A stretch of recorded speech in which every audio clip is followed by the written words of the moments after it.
श्री साई नाथाय नमः। श्री साई सच्चरिता अध्याय 6।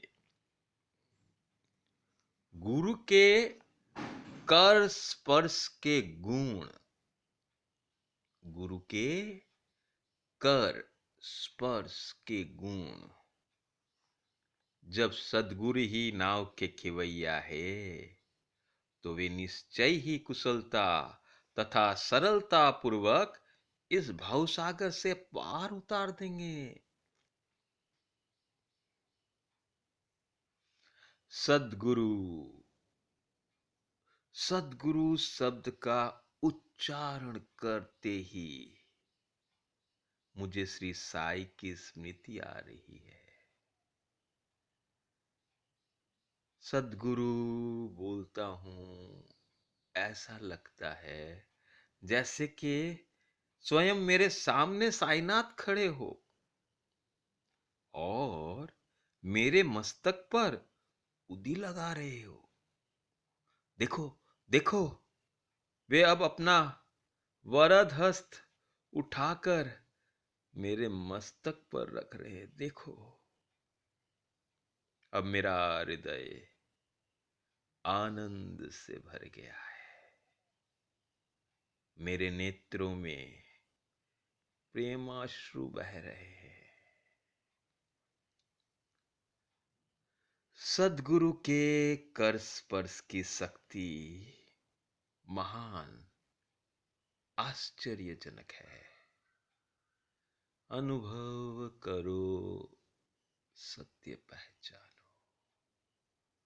हेमांड पंत अपना भाव, अपनी अनुभूतियों को कितनी सुंदर तरीके से वर्णन कर रहे हैं।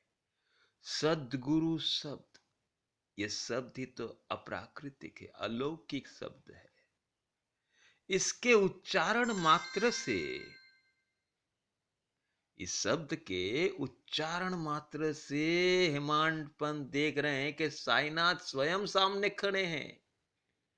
अपना वरद हस्त उठाकर साईं बाबा हेमांड पंत के मस्तक पर उदी लगा रहे हैं, कर स्पर्श कर रहे हैं। और हेमांड पंत गुरु के कर स्पर्श का आनंद का अनुभव कर रहे हैं। ये आनंद, इतना आनंद के नेत्र से प्रेम अश्रु बहने लगे। आहा, सूक्ष्म शरीर यानी कि मन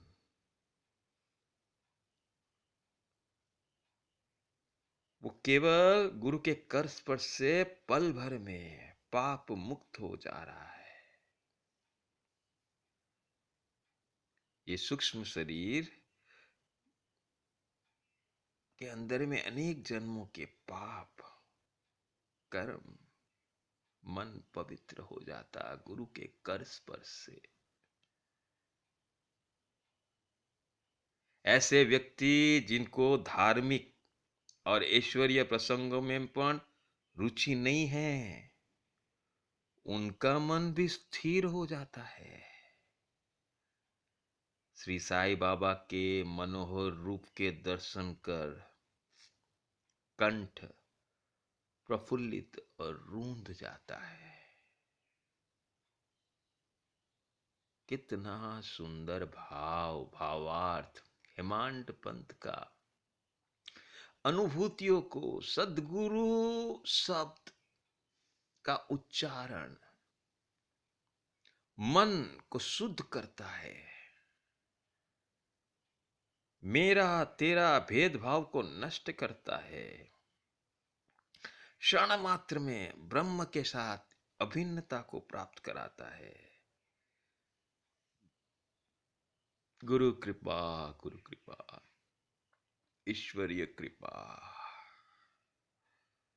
हेमांड पंत कह रहे हैं, जब मैं धार्मिक ग्रंथों का पठन करता हूं तो क्षण क्षण मुझे, पल पल, हर पल धार्मिक ग्रंथ भगवान के शब्द है, और जब भगवान के शब्दों का पठन पाठन होता है तो सद्गुरु की स्मृति आती है। बाबा राम या कृष्ण का रूप धारण कर सामने स्वयं खड़े हो जाते हैं। प्रमाण अनुभव करो, सत्य पहचानो। शिरडी के साईं बाबा ने वचन में कहा है ना, जीवित मुझको जानना, अनुभव करो सत्य पहचानना। हेमांड पंत अपने अनुभूतियों को जब वे धार्मिक ग्रंथ पढ़ते हैं, उनको धार्मिक ग्रंथ शब्द की, एक एक शब्द की कितनी प्रबल शक्ति कि उन्हें राम स्वरूप, कृष्ण स्वरूप साईनाथ दिखते हैं। भागवत का श्रवण करता हूं तो बाबा श्री कृष्ण का स्वरूप धारण कर लेते हैं। ऐसा प्रतीत होता है कि वे ही भागवत या भक्तों के कल्याणार्थ उद्धव गीता सुना रहे हैं। जब कभी मैं किसी से वार्तालाप किया करता हूं, मैं बाबा की कथाओं का ध्यान में लाता हूं, जिससे उनका उपयुक्त अर्थ समझाने में सफल हो सकूं। बाबा की लीलाओं को, बाबा के अनुभवों को बार बार चिंतन मनन करते हुए वार्तालाप में हेमांड पंत उसके अर्थ को समझने में कोशिश कर रहे हैं। जब मैं साई सच्चरिता लिखने बैठता हूं, तब एक शब्द या एक वाक्य की रचना भी नहीं कर पाता हूं, परंतु जब वे स्वयं कृपा करके मुझसे लिखवाने लगते हैं, तब तो फिर आहा हा, क्या कहूं, कोई अंत ही नहीं है। बाबा ने अपने कर स्पर्श से मेरे मन के अंदर जो अहंकार था उसको नष्ट कर दिया।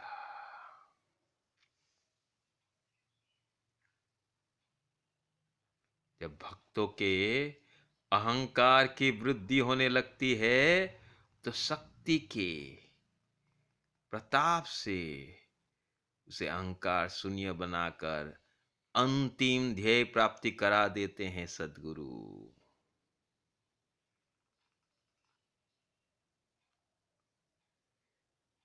सद्गुरु शब्द उच्चारण कर मान, खाली उच्चारण।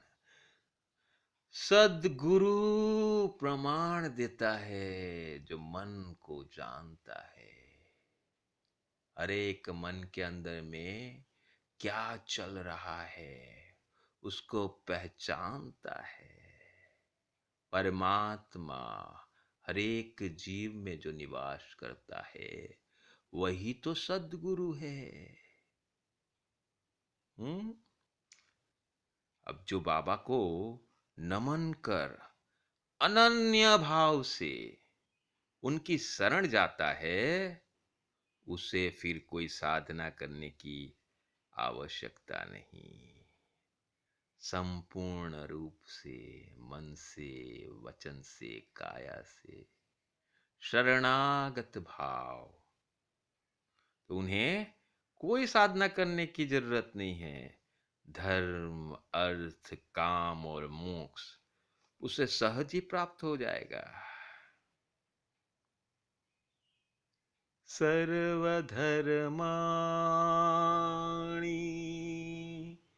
परित्राज्ये